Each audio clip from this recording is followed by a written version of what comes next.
Emakhaya sanibonani igama lami nguThabiswa kaCela uqumba amaqumba laqumvise lesele lentaba.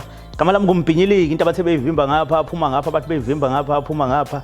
Ngumavinjwa nge1000, ngumavinjwa ngestina, ngumavinjwa ngenkulungwane. uMr Xebu nginibikela bukhoma ngaphansi kwechannel enkulukazi uhlanga media sitholakala lapha ku YouTube. Okwakho kumele ukwenze ngasonke isikhathi ukuthi mawuqala ngqa ukusibukela uncafazo subscribe ukwenzela ukuthi ngasonke isikhathi makwenzeka sikunento esiyifakayo nawe ube umunye wabantu abayitholayo. Qikelele futhi nokuthi uyawuncafaza ulike uyaphinda futhi uyakhomenta makuukuthi khona into edinga ukuthi ikhomentelwe noma mhlawumbe into ozizwe ngazuthi nawe ungabe kuvo lwakho ngale nje ukusinqapha ngenhlamba uzokhuluma nje into eyakhayo nezosisa phambili futhi ngokunjalo namhlanje futhi kukhona olunye uTalatiya kukhona olunye uTavatava ezoluxazulula njengamanje ake sihambe siye studio Xebu asiphinde sinibingelele emakhaya ngamakhaya igama lesho-ke njengoba nilazi ukuthi why mina ebantwini bebonke kungani ukhetha ukuthi-ke lobu buhlungu ukhetha ukuthi ubuzwise mina. Namhlanje sinodade wethu lapha kumele siqale sibonge nje kakhulu ukuthi usinikezele ithuba masimdinga kwazi ukuthi asondele eduze. Siyakubingelela sakwamukela ohlelweni sisa. Ngiyabonga sanibonani ngibingelela nababukeli emakhaya. Yebo sikuthola ukuthi uhlelo uyalibuka uyalazi Kakhulu. Umlandelo omkhulu. No siyajabula kakhulu dade wethu. Nokuthi ke cathi uyangazi ukuthi ngiyindoda epheka nayo la ngembuzo. Hayi ngeke ngikubona ukudla nabo. Yeah man kodwa ke namhlanje ngiyajabula ngoba akhulu utho litheni but nje ukwazi kabanzi ngicabanga ukuthi kusemqoka njengamanje ukuthi mhlawumbe ubani wakwabani nokunye engizokubuza mhlawumbe ungasiqala lapho nje. Okay, igama lami mina nguSisiphosha ngishadele kaNdlovu. Ngihlala eNorth Beach. Yebo ngihlala nezingane zami ezo3. Abafana babili nentombazane eyodwa nomyeni wami. Okay. No ngiyajabula sisiwami. Ninesikhathi singakanani nishadile? Uphelile u23 years manje sishadile. Uphelile. Kunjani? Hayi kona kumnandi. Angifuna ngaba kumnandi ukushada ngoba ushadile uyazi ukuthi nomngane wakho okwazi ukukhuluma yonke into naye. Akufani nabangani laba esibacutsha emgaqweni. Base umngane owazi uhleze khona ekhaya ngasonke isikhathi momdinga.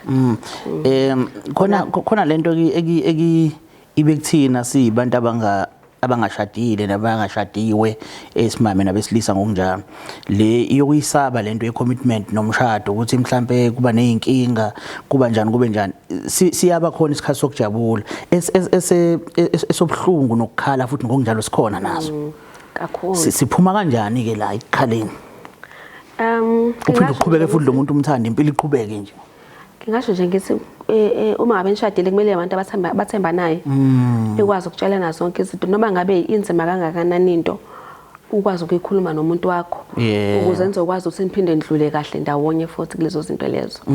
Kodwa into eningi nje ebulala ama relationship ikona ungathembani neqiniso. Ilingekho nje iqiniso emshadweni na umshado lo. Kufana nawo nomjolo nje malingekho iqiniso kuyahlukana futhi.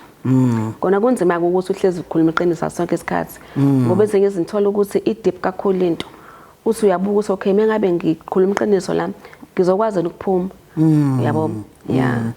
Okay ngifuna ukuthola kabanzi ukuthi ni abantu abatohozayo nobabili noma mhlambe khona elinye side mhlambe libuye lilale lingasebenzi kube ni kanjani? Siyasebenza mina ngi-pharmacist umyeni wami uwummeli umyeni wami uyakwazi ukuthi asebenzele ekhaya. Isikhathi esiningi. Mina ke ngiphoqa nje ukuthi ngihlezi ngisemsebenzini sonke isikhathi. Okay. Hey ikhaya kufundiwe la kule khaya. Hayi sifundile. Ilokhuzana izingane nazo niyazama ukuyiphusha la ekufundeni. Siyayiphusha izingane ukuthi zifunde siyayiphusha. Uyazazi ke lengane zama kuthi okay. Sithanda ukwenza into yazo ngesikhathi sazo but ke kuya ngawe mzali ukuthi sanda uqinisa kangakanani. Hawu cha sibukelwa abameli la nama pharmacist. Siyajabula kakhulu nani nizozibona nje ngikudala kumabona kude.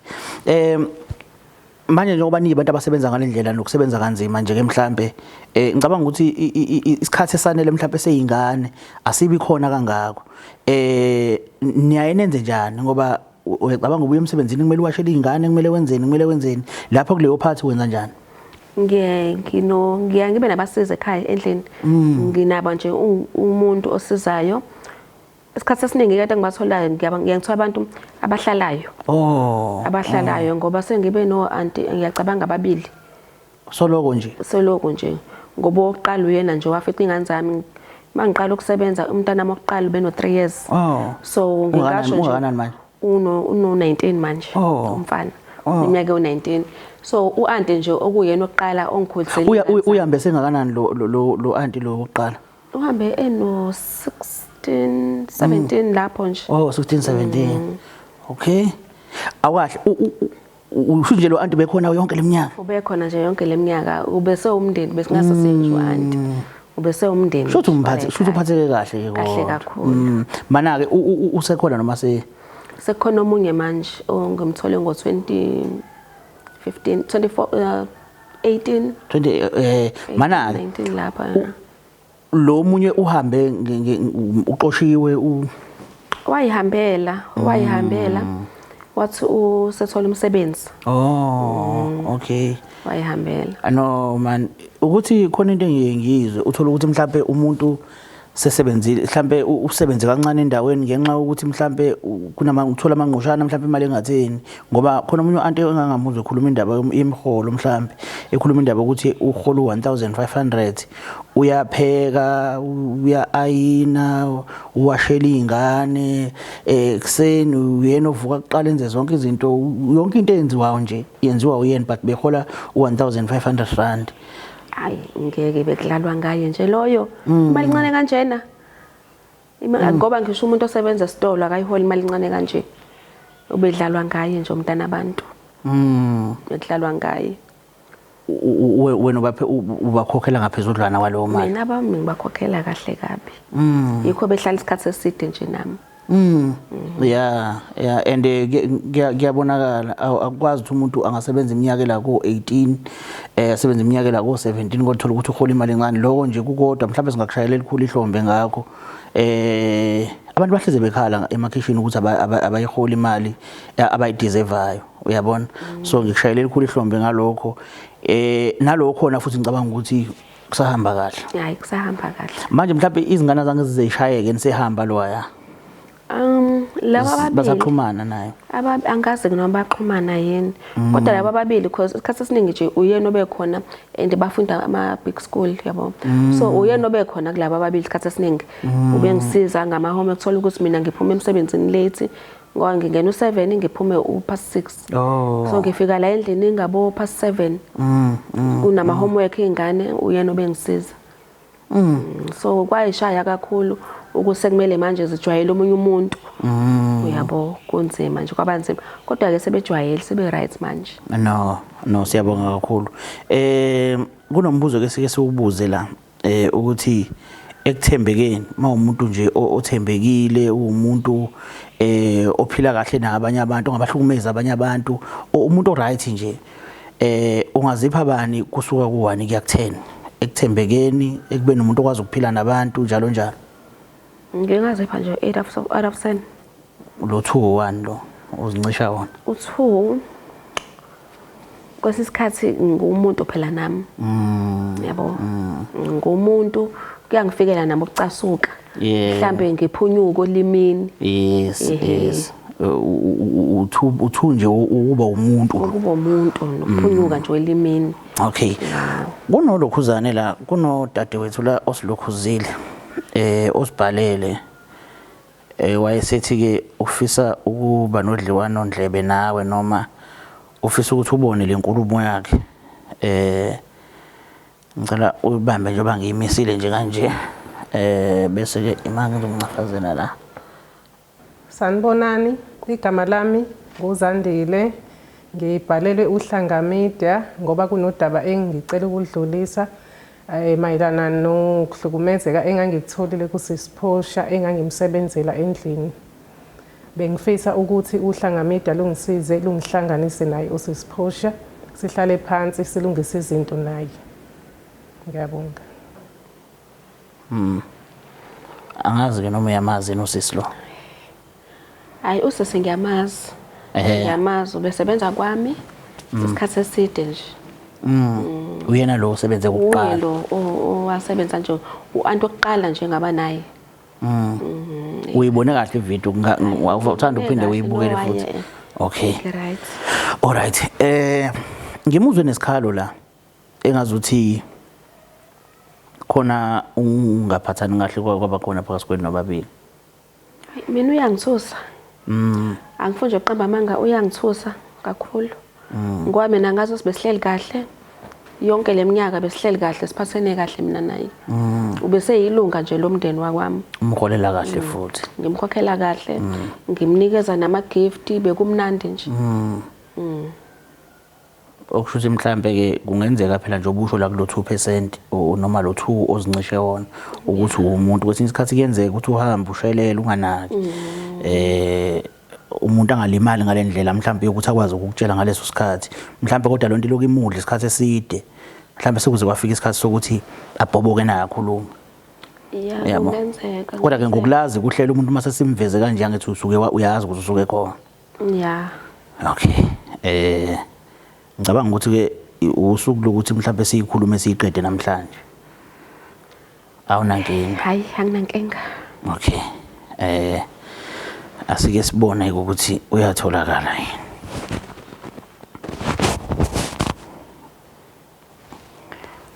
Yebo.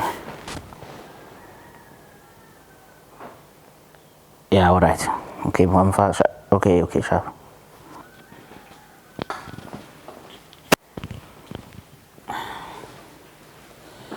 Sisi kunjani? Ngiyaphila. Yebo. Usisi ubani? NguZandile. Okay. Ngoba isibongo. NgowaKacile. Oh, siyabonga Dubandlela. La kuno dadewethu lo ngicabanga ukuthi uyena lo omfunile. Yebo yena. Okay. Sisi uyamaza ngithi. Ngiyamaza. Okay. Usitshelile usisi wami lana ukuthi umsebenzelile iminyaka ethanda ukuthi bemningana impela. Ingane yakhe yokuqala namhlanje ina 19, ikhuliswa uwena cishe uzowahlukana naye na 18 or 17. Ukuhlalisana kwenu bekuhle ngendlela esimangaliso. Okay. Ngiyafisa ukuthi mhlambe ngaphambi kokuthi siqhubeke kakhulu nokukhuluma, but usitshele ukuthi yini namhlanje ekwenzile ukuthi usibhalile ngoba ivideo siyibukelile. Uvezile lapha kwivideo ukuthi khona ukungaphathani kahle ukube khona. Okuyinto engicabanga ukuthi sinosisa sifika ngake kuyona leyo ukuthi mhlambe ube nokuphathe uyena ngokwakhe akakholelwa ukuthi khona into kanjalo mhlambe yenzeka, but ngiyafisa ukuthi wena usitshele ukuthi kungani namhlanje sila. Into eyenze ukuthi ngibhalele imedia usisi uPosha bengaphathekile kahle, ngimsebenzelile nje isikhathi eside kabi bese ngithemba nje ngithatha njengelunga lomndeni, kodwa ngokuhamba kwesikhathi ngaba nokuhlukumezeka. Izinto abezenza kumina wakhombisa ukuthi bengangithembi, engigqilaza ngomsebenzi, engihlukumeza, engithethisa, engwashisa ama-underwear yakhe, engisole ethi ngitshontshe imali yakhe, esola ukuthi ngithandana nendoda yakhe, ngilala nayo. Zonke izinto lezi bengingazenza ethi ngitshontshe neimpahla zakhe zokugqoka. So lokho kongiphathe kabi kakhulu, ngaze ngakwa end up ukuthi ngiyuyeke umsebenzi ngingatholi indawo. Ngathi kuyena ngiyasebenza khona la ngithole khona. Uyekile umsebenzi ungakawuthola umsebenzi? Yebo, ngiyekile umsebenzi ngingakawutholi ngenxa yempatho ebisikhona ebingekho mnandi. Mana ke mothi bowasha ama-underwear zakhe bowasha amaphenti akhe? Yebo, bengiwashisa amaphenti akhe ngesandla ethi ngingawafaka emshinini. Why? Ethi umshini uyarobha fanele ngishukisise ngesandla. Sisiphosha ngizobuya sisikwena. Sikhulumile okuningi sisi. Sikhulumile okuningi nawe waveza konke okuhle ngawe, engeze ngakushayela izandla kakhulu futhi ucishe ubonile. Manje sekuqhamuka okunye futhi osekuthanda ukuthi kube siceleni kakhulu kwento oyikhulumile. Ngifisa ukuthola ukuthi mhlambe lezi zenzo mhlambe ake siqale kulesi sama-underwears. Umuntu owasha kanjani ama-underwears omunye umuntu? Mina angimazi usisandile ukuthi ufunani kumina. Ngoba phela akaze awasha ama-underwear yami, nginomshini mina endlini. Yini edala ukuthi ngize ngithi akawasha ama-underwears ngesandla wesi.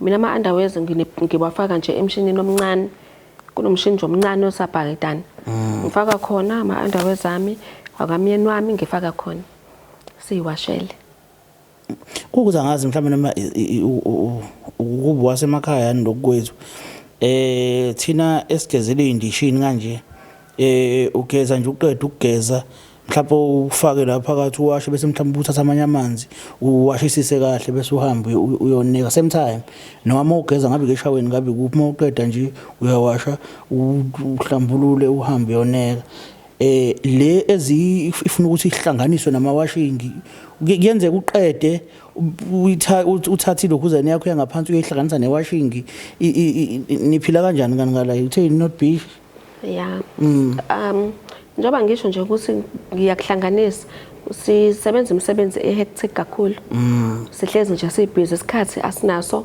sokuthi ngizoluke ngiwashana ingcocwana anginaso so no akusizi ingcocwana sikhuluma ukuthi uyageza manje le ngathi iskin sanga into engaphansi ikhumuke egcineni okusho ukuthi mawugeza mawuqeda uyayiwasha uyayineka uyoqhubeka nempilo ngizwa kahle sengisho ukuthi ifika kanjani ezandleni zomunye umuntu ayikaze ifike ezandleni zakhe angiphinde futhi sisi ngicela ukubuza kuwena awukwazi uwawasha ama-underwears kasisi bengiwawasha zonke izinsuku bengiwashisa wona uma ucabanga ke sisiphosha amanga akanje isidingo ngicabanga ukuthi akanaso amanga ukuthuka amanga into kanje asike isidingo sokuqamba amanga kanje ngokwami ukwazi lo muntu akasasebenzi kuwena akho lutho alincenge kuwena ukhuluma nje iqiniso alaziyo uzohlambuluka la ngoba akaphathekanga kahle emzini wakho sikuphi isidingo sokuphika into and mhlawumbe isizathu ebesikwenza ukuthi umwashise bekuyini so ngasho ke phela ukuthi hayi ngenxa yokuthi umuntu mhlawumbe bevuka late yashiye kanjalo bese ayahamba bese kagcine kuwashe yena yes mhlawumbe namhlanje la khona uzoqala khona ukubona ukuthi le nto wawuyenza ayayiphutha bakhona phela abantu abadalwe kanjalo wesisiphosho umuntu ongakwazi ukubona into eyiphutha until uzumtshela tshelo nawo omunye umuntu yena uzoloke ebona ukuthi right ay mhlawumbe ubewawashake kodwa nje mina angikhumbuli nje ngiwafaka ngamasibomu ngithi nje nayi washing asho sibe wawasha nje ubethola sewawasha yesi ngicela ukubuza ma ukade ugeza nje iskin sakho sangaphansi uyawusenza njani uyawuthatha ufake washingeni cha mina mangigeza ngiyawasha khona la ngade ngigeza khona same time yebo okay abanye abantu baziyo nabo le ndlela yazi isiphosha ukhona umunye umuntu omaziyo wenza ngayo cha ngafike ngayiqala nami le ndlela bekwenzeka ngayo ngacabanga ukuthi mhlambe ingoba mhlambe ukwenza abantu akufani ngenza nami ngoba ngangisebenza ngincinga itoho kodwa ke mhlambe nasemntini obukele nje ekhaya ngangifuna isiqhubeke kakhulu kule iyokuhlukumeza okuphinda phindiwe sisiphosha Nkosi yami ngizokuncoma mase wenza kahle kwamanje ufuna la ngikushaya impela ngoba i-wrong lonto leyo awukwazi ukuthi ungathatha amaphenti akho noma uthatha ama-under akho wanikeze omunye umuntu ukuthi akawawashe uyabo umhlukumeza lo muntu lo iyona into ngisho ngathi umuntu umwashisa akwazi ukwashisa umuntu amasokisi aseyinyaweni uwashisa umuntu ilukhuzane iphenti lakhe ngabe i-under yakho i-wrong lonto wayenza ngisho ngathi unemali engakanani kodwa iku-wrong lokho ukuhlukumeza omunye umuntu uthe sizokupho kunye wayekwenza okunye ayekwenza wayengisola ngokutshontsha ethi ngiyantshontsha ngiyamtshontshela ngiyarobha mangimklinela lapho ngangizama konke okusemandleni ukuthi ngenze konke okusemandleni ukuthi kube right kwakhe ngimanelise kodwa ekugcineni kwayebonakala yini ukuthi akekho happy ngomsebenzi wami engikwenzayo awukazi untshontshe imali mhlawumbe akwazi untshontshe cha angikaze ngitshontshe angikaze ngimtshontshele ngishiya isenti mhlawumbe sisiphosha ngoba saya nasekuthenini uyefuna indoda yakho soyikhuluma naleyo ngifuna step by step ake sibuyele kuleyo ngitshontshela imali wawulahlekelwa imali kakhulu elahleka imali elahleka imali usandela uyena umuntu owahlala endlini isikhathi esiningi ingane azekho sesikoleni so bechaza ukuthi into obhedeni ngithi ngifishiya imali kuyabe ngiyabuya ntamba emsebenzini angisayitholi leyo mali ubuyisana nezingane zakho noma ibuya kuqala kunawe zibuya kuqala kunami izingane zami why usole yena ingane zami ngiyayithemba kakhulu ngikhulise kahle kabi uba ukhulisile ingane phakathi kwakho okhulise ngiyazitshela nje uba nobe nesandla esikhulu ekukhuliseni izingane zakho phakathi kwasisi nawe uyena usisiphosho ngikhuliselile usisandile ngikhulisele ingane zami uyena nje ngikhuliselile so angikwazi ukuthi izingane zami zingatshontsha Angeke zami ingane ntshontshe. Ngicela ukubuza ngoba zikhuliswe uyena uzikhulise kahle ngokuthi zingantshontshi. Why akhulisa izingane ngokuthi zingantshontshi? Ashumayele ivangeli ezinganeni yena ngalenzi. Angimazi, mhlawumbe uzenza ngcono kumina. Mhlawumbe kuyindlela yakhe yokuzenza ngcono. Mana sisa. Lo muntu uyena okhulisile izingane zakho. Izingane zakho ziyamethemba, ziyamthanda futhi uyisibonele esihle kuzona. Nje. Alright. Azintshontshe zona kodwa yena uyantshontsha. Kungenzeka lokho? Phela shothi uyafihla. Zona mase zintshontshe zingaveza yini? Ngeke zami ingane ntshontsha. Okay. Okusho ukuthi ukhulumela izingane zakho ukuthi ayintshontshe. Angeke. Neshonje ngeke ingane zami intshontshe. Okusho ukuthi imali ayintshontsha wena unamanga methi ayintshontshanga. Unamanga vele. Okay. Ngiye ngithi mina wena sisi yabona akukho right ukukhulumela ingane ngoba uyazi la ihamba khona ukuthi ihamba nobani. Mina zami ingane ngiyazazi. Ayizule ihlale ehlele endlini. Okay. Ziphuma ngoba zesikoleni kuphela. Alright. Okay. Mhlambe siswama ngazi mhlambe ikhona into ebangela ukuthi athi wawulokhuza wawuntshontsha imali yakhe mhlambe ungambuza noma yini angazi mayelana nemali. Ngoba ngicela ukubuza kusisiphoshe ukuthi izingane zakhe uyithemba ngalendlela yokuthi nje zona angeke mhlambe zize zithathe imali engayinikezanga. Ngiyayithemba. Ngicela ukuhlambuluka kuyena usisiphosha. Ingane yakho le yomfana sisiphosha le esina 19 manje ekhuliswe yimina incane. Umfana wakho ubesebhema. Bengifuna ukukutshela nalokho kodwa benginqene ukukhuluma ngoba bengazi ukuthi uzoyivikela ingane yakho ikhulumele. So umfana besebhema ngilo ngifihla ngicabanga ukuthi uyena beloku eyithatha imali. Mana bowufihla ngoba na wena ukutusani lokubhema bowufihla ngoba bowufihliswa yini ungamtshela uma wakho. Bengafuna ukumtshela ngoba bengeke angikholwe ngoba mina vele uhleze ngibukela phansi konke ngikushoyo uhleze ebona ukuthi izingane zakhe izona eziright. Awukahleke. Wena kanti yini manje sisami khona mhlambe obukhuluma nalengane ukuzama ukuthi mhlambe kuyibuyisele esimweni like ikiye kubhema noma khona obukuzama. Ngike ngahlala nayo phansi ingane ngayitshela ukuthi lento eyenzayo ayikho right. Yathi abangani bayo bazothi uyinyoni bayibize ngamagama ngoba inabangani abayenzayo lento eyenzayo yona. Ngagcina sengithula ke nami. Mana ke okusho ukuthi ngamanye amazwi yabona ke manje siswami sengizama ukuzakhela mina. Ngibuka umuntu obhemayo ngibuka ukulahleka kwemali.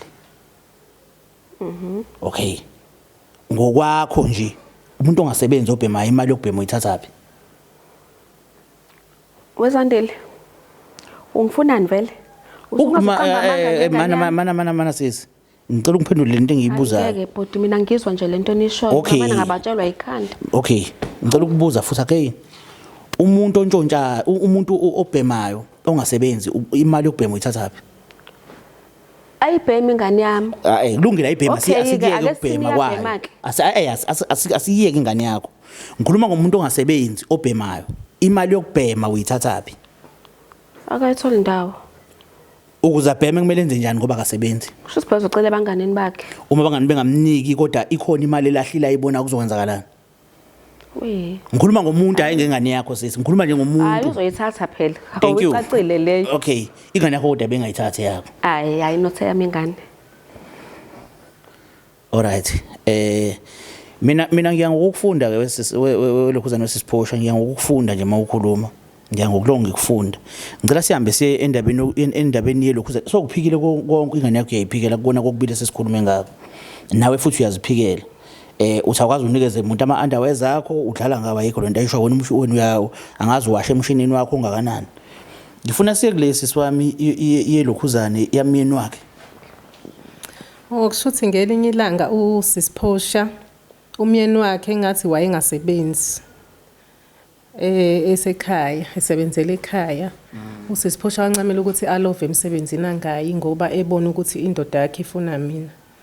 Ebona ukuthi siyantshontshana nendoda yakhe akakusho ukuthi wayengangithembi endodeni yakhe angazi ukuthi ngokwenzani kwami ngoba zonke izinto engangizenza kuyena ngangikhombisa ukuthembeka ngangibenzela nje yonke into kahle zonke izinto kahle kodwa ekugcineni wayengangithembi wayenesikhwele ngalendlela yokuthi indoda yakhe imishona le uncamela ukuthi alove ngisho emsebenzini mawukuthi ikhona endlini nami wayengafuni ukuyishiya nami endlini indoda ngoba engangithembi. Wawufuna na ukusala naye? Mina ngangena inkinga nokusala naye ngoba ngiyazazi ukuthi isimilo sami sikhona, isimilo sami ngangeke ngize ngenze lutho na ngangizokwenza umsebenzi wami ayingiqashele wona. Ukuze ngibona leyo ukukhathazeka kangaka ukuthi ungashiwa nendoda. Yabo yini le kanti ekwenza wena unake kangaka ukuthi awushiwa nendoda umuntu ukhetha ukuthi angayi emsebenzini? Awucabanga mhlawumbe ukuthi mhlawumbe wayengayi emsebenzini vele? Angicabangi kanjalo, ngangibona nje ngoba ngokuhamba wayeke wasola ukuthi izenzo zasisi zazike ikhombisa ukuthi akangithembi indodeni yakhe, akafuni nje ngisondele eduze kwayo. Wawufuna ngani wena sisi ukusondela? Cha, ngezenzo zakhe nje usisi, izinto engangizenza nje endlini zayikhombisa nje ukuthi akangifuni eduze kwayo, wayengeke nje ashiye sobabili endlini. Kwakubangelwa yini sisi? Uyanitshela uZandile ukuthi ngenye ilanga wake wagqoka isiketi esifishane. Usho ukuthi ugqoka isiketi esifishane? Wagqoka isiketi esifishane uZandile efika emsebenzini. Lapho unama overall, ngangimthengela ama overall ukuthi asuke endlini wagqokile. Kwakuchaza ukuthini kona lokho kukodwa nje. Ima-ke lesiketi uZandile oqala akanandoda okokuqala. Manje? Bengenandoda esebenza la kwemzini wami. Manje? Mayibo, how it makes sense ukuthi vele wayefuna indoda yami. It makes sense ukuthi ukubani? Wayefuna indoda yami vele. Ngokwenzani? Vele indoda yami isebenza kahle. Hayi wona sizuzona wona sizwami umuntu oyiphakamele ngathi uphakeme nje into indlela okhuluma ngayo unokukhulumisa komuntu ophakeme nje awakhetha amagama wakhuluma. Awungitshele ngokuthi indoda yakhe isebenza kahle. Qala indoda esebenza kahle yini? Bakithi ukuthi sengaze kuthi uyifunela ukuthi isebenza kahle lento ayifunela yona leyo. Izomenzela zonke into ayifunayo. Angithi vele uyayixakekele. So wayibona ilotho lapha endodeni yami. Mina ngibona umuntu o right empilweni. Kukhona ukuba right empilweni. Uhlakaniphela isikole kodwa impilo ungayihlakanipheli. Bese uzodelela abantu ngoba naku mhlawumbe kunosiza bake balifuna kuwena bese umbone lo umuntu engelutho kuwena. Yabona le nkulumo oyikhulumayo ukuthi wayevele kade eyixakekele. Sekukuhlekisa ngokuxakeka kwakhe lo. Cha, angihlekisi. Yes, kukumdelela kwakhe. Izenzo zakhe phela. Zenzeni. Mina ngangimamukele kahle. Ngicela ukubuza mina wesisiphosho ukuthi umuntu uma begqoka isikhathi esifishane lonto ihlanganaphi? Ugqoka isikhathi esifishane ukuthi emsebenzini nje. Imithetho efika emsebenzini ezohlala lapha ezosebenza lapha kwami. Ngangimtshele kahle indlela yokugqoka. Ngaze ngamthengela ama overall. Okay ngiyavuma ke mhlawumbe kulungile emsebenzini uyebekelwe imithetho yakho. Wonke umuntu vele kumele uhloniphe umthetho walapha asuke esebenza khona. But sometimes kuyenzeka wequmuqa ukugqoka isikhathi esifishane ngezinto eyenzeka kanye leyo. Akwenza kangaka kodwa. Waye bafike egqoka oboskini jean lapha kwami. Azi kahle ukuthi akumele angene kwami ngebhlukwe. Azi kahle ukuthi kumele angene kwami ngeoverall. Umthetho ngamshayela wona futhi wavuma naye. Hayi ngoba ngangimcwasa kodwa ngangihlonipha ukuthi kumele kuhloniphele umuzi wami kubonakala phakathi kwami nesisebenzi. Oh okay ngicela ukubuza wesisi. Yini le yayenza ukuthi indoda yakho ungayithembi ngalendlela? Hayibo ngiyamthemba umyeni wami futhi angimthemba. Akaza kuhluphe ngalutho nje. Mhlambe ngiyaxolisa ukubuza lonto ithanda kuba personal party ngizama ukunderstand isimo senu senhlalo senu ukuthi sasikade sikanjani. Akaza kuhluphe ngalutho umyeni wakho mhlambe le yenza ukuthi ube nongamthembi. Wangihlupha phela kancane sajola yazi vele imjolo ke. But nje sesishadile hayi bandla waye sikhona ngicela ukulokhuza nje kancane ngifuna ukuyela kusisi ngoba sikhona istory akangitshela sona ngendaba yomyeni wakho yeah into engicabangayo usisiphosha into ayifihlayo yokuthi umyeni wakho unezingane ngaphandle ubehamba ezalisa ingakho egcina engasamthembi umyeni wakhe kusho ukuthi ubona ukuthi umyeni wakhe uzogcina nami futhi esenza lento abeyenza ngaphandle eyenza kuyena. Ngiyacabanga ukuthi ileyo nto edala ukuthi usisiphosha angangithembi mina. Indaba ungasixoxeli lokho sisiphosha. Kuyiqiniso kodwa vele umuntu once wenza into engekho right vele uhlezi ungeke uzumthemba ngithi kona kuyiqiniso vele ukuthi phela besingazeleke kona la kulungile yes besingazele kona but ngizama sifuna ukuveza le part yokuthi into ebeyibangela ukuthi uhlukumeze usisi iqinise lemsulwe lokuthi umyeni wakho bekade engenzi kahle nokuyinto ebeyenza ukuthi wena ugcina ungasamthembi eduze komuntu wesifazane ugcina ungasafuni nokuthi umuntu agqoke noma yini ngoba wazi uhlobo umyeni wakhe ayilona ukuthi mebona ishebo eyithize uzofuna ukuthi eyithole angithi ya bosaba okusho ukuthi ngamanye amazwi wena uhlukumezile usisizandile ngenxa yemdlinzo mayelana nomuntu wakho hayi impela yabo mase ngilibuka lolu daba indlela oluchaza ngayo kona ithi ayiye lapho okusho ukuthi ngithathe ngokuhlukumezeka kwami okudlule exactly yabo kona phela asabantu yabo siyazenza izinto singaqondile singanakile kusho ukuthi nami ngigcine sengivumeze usisandile ngiyavuma Nkosi yami ngiyavuma yeah ngicabanga ukuthi obesixoxa mzobuxolisa ngazi noma nginga at least ikhona oluvumayo phela ngicabanga ukuthi uyam-oyisha uxolo ngingaxolisa nje Nkosi yami sisandile ngithi nje angixolise mntakagogo ngoba phela uyazi semhlabeni la siphila ngapha ngawo siphila phansi kwamaphutha siphinde sifunde ngawo yabo so nje ngiyaxolisa sesukuthi benginemdlinzo emimbi ngawo ikakhulukazi mekuza kumyeni wami yabo yeah leyo ukuthi bongadela ukuthi emsebenzini ungayi ngoba umyeni wakhe ezosala nayo sisandile ikhona na cha kokungephela sesibeqondana yabo mhlawumbe nami ngicele u1 day leave emsebenzini kodwa isikhathi esiningi mangabe ngayi nawo bovama ungayi besuka sifuna ukubonda ngoba bekuyiplanini nobabili ya mhlawumbe uthola ukuthi uzongitshela emini esemsebenzini ukuthi kusasa ngizosebenzela ekhaya nami ke ngireport ukuthi hayi ngicela ungeze emsebenzini ngicela uphinde futhi uxolisele nale yokuthi umwashise izikhindi zakho zangaphansi ngiyazi vele ukuthi uyiphika nje ikhona ngiyazicelela nje siswami ngoba umlimazile futhi nakhona Sandile uyazi ukuthi mengabe umuntu wesifazane usebenza kanzima uzama ukuprovide for umndeni wakho ikakhulukazi izingane uhlezi ukhathele isikhathi samanje si generation ehlezi ekhathele yabo kokunye senze izinto ngokunganaki yebo kona bekwenzeka akuyona into ebijwayelekile bekwenzeka uthola ukuthi mhlawumbe ngizogeza ngiphuthuma mhlawumbe ngishiye kanjalo lapha eceleni kwaBhavu yabo mhlawumbe kusisandile angene mhlawumbe eseyoklina ngesikhathi soklina afika athatha afake awash ngiyaxolisa sisandile ngiyaxolisa kakhulu esisiphosha mina ngifuna ukubuza la kusisandile ngoba ngifuna lento iqonde ngiyakubona ukuthi uyayikekelela uyayirawonda awufuni ukuyikhuluma iqonde bekuba ukuthi uyificile noma bowutshelwa ukuthi washe shothi yena usisiphosha ubengitshela ukuthi angikwashi bengangiceli ashathi vele umsebenzi wami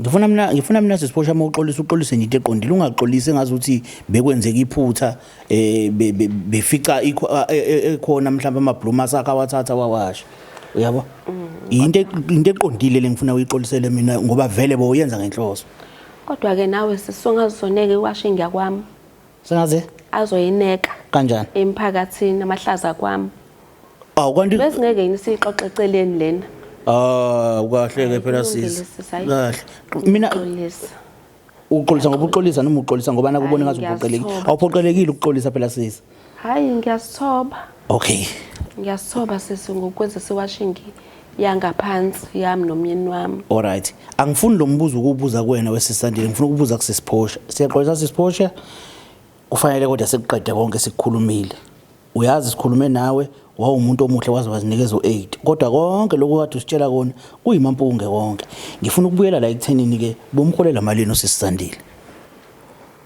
hayi bengimholela imali emanelisayo alright eyimalini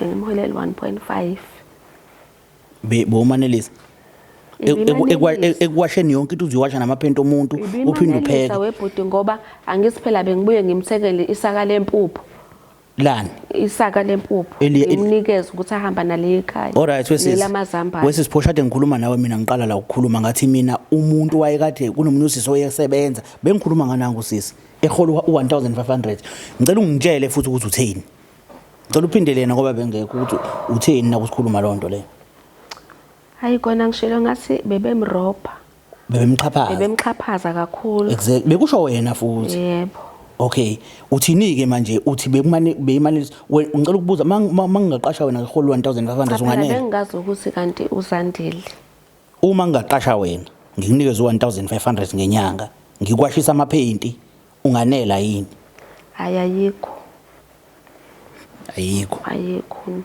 ngempela yini ebangela ukuthi kuyena beyanele ushiso yini usibanela bekwanelisa sisi cha benganganelisi kodwa bengibekezela ngoba bengidinga imali nokuthi mina bengibeka isinkwe etafuleni ekhaya bube kanzi 1500 ngenyanga bengipatanisa kuona lo 1.5 ngoba bingekho into engizoyenza kunokuhlala ekhaya ngingatholi lutho umsebenzi osebenza manje mhlawumbe mongabuka la usebenza khona ubuka imali oyithola manje mhlawumbe umehluko ungakanani mkhulu kakhulu umahluko mkhulu kakhulu ngoba nje angazi ngayiphinda kangaki manje nje ngihola imali engapheka 5000 hayibo cha phela angithi mengabe fika ngamtshela ngathi imali engicela ukumholela yona ingaka wavuma ingakho ke nami ngitshethi bimanelisa imake siswami le phutha lonke ufisa lilungiseke kanjani sisi ngokuza kwami ngokubhalela kwami la bengifisa ukuthi usisiphosha afunde isifundo nokuthi abantu baphathwa kanjani ukuze nabanye abezemva kwami angabahlukumezi angenzi njengoba benza kumina bengifisa ukuthi nje ashintshe kulendlela iyona amazi omunye umuntu ngoba ikusasa akalazi manje ungitshele sisi ubudlelwane bakho nezingane lezo ezikhulisile busebuhle namanje mhlawumbe nisakwazi ukufonelana nisakwazi ukukhuluma into ekanjalo yebo siyafonelana nezingane siyaxhumana le ndala ingitshelile nje ukuthi isibuya ngisho rehab ingane yakho maseke rehab sisi yebo why ngiunderstand ukuthi umkoleti lutho yena usisi naye futhi akakoleti lutho but ibond yakhe nezingane zakho uyayazi ukuthi inkulu kangakanani ngicabanga ukuthi uyaqonda ukuthi omunye wabantu abangathi mabekhuluma nezingane zakho mhlawumbe kube khona ushintsho luba khona ngenxa yebond ababenayo enkulu kakhulu mhlawumbe uyabo izinto ezinjengalezo mhlawumbe ukuthi nawe ake uzame mhlawumbe ukukhuluma naye awukaze ukufikele lokho mhlawumbe since sokubona ukuthi ingane yakho ngathi inokudlebeleka seyiphumile impela esandleni awukaze ukufikele ukuthi uthi ayi awuthi ngifonele ulokhuzana uzandile ke ngibheke ukuthi mhlawumbe akukho yena ngakusho kulomfana bese mhlawumbe athi ukushintsha kake kwangifikela sikhona nje isikhathi lapho khona umntana nami engase ngibone ukuthi engathi usegxile kakhulu kula maphilisi abawadlayo emgaqweni ngoba ngake ngabona iphilisi elincane nje limhlophe kwakusamposhana ekamereni lakhe ngelinye ilanga ngangisola nakhona kodwa ke ngenxa yempakamo ngabona nje ukuthi ngizobe ngiyazehlisa bengicela usizo kusizandile kusho wena kahle ukuqonda ukuthi usizandile nje ehambile ubenazi isandla sibi kuyena bekukhona enhlizweni angithi kona bekukhona isikakhulukazi sehambile nje hayi kuqalile nje ngaba nezinto engane inkinga eziningi kakhulukazi mekuze einganeni yona nje first born ayi qalile ngaba nezinkinga eziningi nje umntanami esenokuhamba abuye esikoleni late ngaphela ngithi useseseshiyari so ubesenokubuya nje late esikoleni ngisime ngikhuluma naye nje angiphendulisi noma kanjani ngicela sibuyele futhi kokugcina ngiya-understand ukuthi bosachaza ngiyaxolisa ukuphula ulimi khona into uziqoliselile zonke izinto but le mali ugcina ungayiqoliselanga sisi ngoba ngicabanga ukuthi nawe ngoba akekho umuntu ongazayo ubuye rehab bese still uqhubeka ukhomba umuntu ongenacala ukuthi untshotshile imali ngifuna ukukhuluma into esenhlizweni yakho ngokwakho ucabanga ukuthi iphara lalingayeko ukuntshontsha imali intshontsho umuntu osebenzayo kwaphela iphara lesikhuluma ngalo iphara umuntu odla idakamizwa yes ikona ngokuhamba kwesikhathi sesehambile impela usisandile ngiqalile ngabona ngoba phela imali iqhubeka inyamalala endlini. Engasekho sisizandile. Unyamalala into zokugqoka. Ngelinye ilanga nje kwanyamalala iketela ne-toaster. Amen. Ngaqala ngabona lapho ukuthi hayi ikhona inkinga enkulu. Ngasi mengikhuluma nobaba wakhe kwaukuthi naye-ke umuntu ohlala ebhizi wangitshela ngifonela uZandile ngoba yena obekwazi ukukhuluma kahle nezingane. Ngokuthi-ke nami-ke ngomuntu wesifazane ngabuka nje ipride yami. Ngasi nje ngeke ngize ngikwazi kodwa egcineni ngona kakungiphoqa ngoba ngathi ngacela osisi bami nje ukuthi bathi ukungenelela nabo bahluleka. Okay. Ngoba uyedwa umuntu obekwazi ukukhona lezingane. Kakhulukazi yona uFirstborn uyena uZandile. Uyamxolela yena sisi. So nje usisiphosha ngiyamxolela ngithi asekudlulise konke okwenzekile ngeke size sibuyele emuva okwenzekile kwenzekile singaqhubekela phambili. Mhlawumbe mawufisa ukuthi izingane zikuvakashele ukeke kufikele lokho mhlawumbe. Anginankinga nezingane zingangivakashela ingane bengiyithanda ngikhulisile bese ngiyithatha njengezingane zami. Usisiphosha ayivumele nje ingane zingivakashele naye futhi usisiphosha angafika anginankinga naye. Okay. Hayi ngiyabonga Zandile sisi. Ngiyaxolisa kakhulu ngayo yonke into engenza kuwena. Yabo nje manje ngiyalibona iphutha lami. Izingane zami cishe ngafelwa ingane. Ngenxa nje yokunganake kwami nangokuyiqhenya. Yeah. Ukuyiphakamisa. No, sisiphosha siyabonga kakhulu. Mbukeli lapha ekhaya siyabonga kakhulu. Sibongana nanokuthi kube khona isixazululo. Kwaba khona ukubuyisana okuyinto futhi ehleze siyigqugquzela nesithandazela nawo ubheka abantu abaseduze kwakho lapho ukuthi akekho nemhlambe onenkinga esengakwazi ukuthi ilungiseke. Ukumayinazi umuntu nje empilweni kuthiwe wena usaphili naye kade uphila naye azi konke ngawe nawe wazi konke ngaye kuyinto enzima kakhulu ngoba uyazi ukuthi kunezinye izinto okwazi ukuthi uyikhulume naye ongasakwazi ukuzikhuluma namuntu ekusamele uqala umngane omusha ozokuqala umhlebele something uqala ubheka ukuthi ngeke izidlule yini olunye uhlobo labantu abaseduze kwethu bayahluleka ukuhlala nezindaba zethu enhlizweni zabo so umuntu makusaphileka naye zama ukuthi kuphileke naye ngeqiniso kama lami ukuthabisa uqumba amaqumba lalaqumbisa lesele ebu ngike ngichazwe amakholwa uyabona mengabe ikholwa limi phambi kwamanye amakholwa likhuluma ukuphila likhuluma ungcwele but uma ngabe selilodwa lenza izinto zalo likhohlwe indaba ukuthi liyakholwa ukukholwa likukhumbula maliphambi kwamanye amakholwa iningi nje lamakholwa liphila kanjalo maliphambi kwamakholwa umuntu ngathi uNkulunkulu uhlala naye endlini ngathi umuntu abakwazi nokufonelana naye ukuthi hey uNkulunkulu naku kuvela inkinga la athi uNkulunkulu hayi iphumele eminyango ukuzosha lapho kuleyo nto kanti cha uyabo so ngiya ekuthenini ma uzobuka indlela usisiphosha yiyona nendlela akhuluma kahle phambi kwabantu ngayo nakhuluma kahle ngayo ngaye ikunika ithemba elikhulu kakhulu uzukuthola ukuthi lento acabanga ukuthi uyiyona noma lento nendlela aziveze yiyona akayona ngoba nakusekufikile umuntu onamaqiniso ngaye kodwa nje uma bekhuluma yena ungaze uthembe kwaningi imshayeli izandla ngitshela ukuthi uyilento ephezulu ekhekheni uyilento azichaze yiyona uyabo sengitholile ukuthi kahle kahle akasiyo lento abe lokhu eyiveze yiyona ukuthi ungathatha izinto zakho zangaphansi uzinikeze omunye umuntu usimakayiwasha ukuhlukumeza omunye umuntu lokho okuphindiwe yazi kungaze kube ngcono ukuthi mhlambe unikeze umyeni wakho lozo zinto zakho zangaphansi uwashise yena mhlambe ngenkani naye kukumhlukumeza kodwa at least yena ke kukhona akakuthinte okuthintana nalokho umwashisa kona what about umuntu wesifazane uzothatha impahla zakhe azinikeze omunye umuntu wesifazane ukuthi makayiwashe akekho umuntu ofanele ukuthi ungathatha into yakho yangaphansi uyinikeze yena ukuthi makayiwashe kumxhaphaza nokumthatha kancane abanye abantu ke ukuba nemali kubenza ukuthi bacabanga ukuthi bangenza noma yini kwabanye abantu as long lo umuntu ongenawo amandla kumele amenze noma kanjani akhohlwe ukuthi umuntu ongenayo imali but iyodwa uNkulunkulu into ambusise ngayo ingqondo yakhe iyafanishina futhi iyasebenza nje kahle kuyingoba imali akanayo but umuntu nje ongasa kusasa abe nemali naye caca ukuthi kwenzakalani ngaye but okwamanje akanayo imali but angaba nama ideas angaphezulu kwalomuntu onemali but umuntu onemali mesaphethe imali wazi ukuthi uyena umuntu owumuntu ungaqhamuka ne-idea namhlanje same idea iqhamuke nomuntu onemali bese lo muntu onemali ayithathe i-idea yakho ayisebenzise isebenze ngoba unemali wena ngoba unayo imali ingasebenzi uyibukela isebenza kuyena kodwa ibiqhamuke nawe. Ngizama ukuveza ipower yomuntu ongenayo imali ukuthi umqondo wakhe kodwa uyasebenza. So beyimhlukumeza lento imudla usisandile esiyidiscuss lesi ephila nawo kodwa imhlukumeza.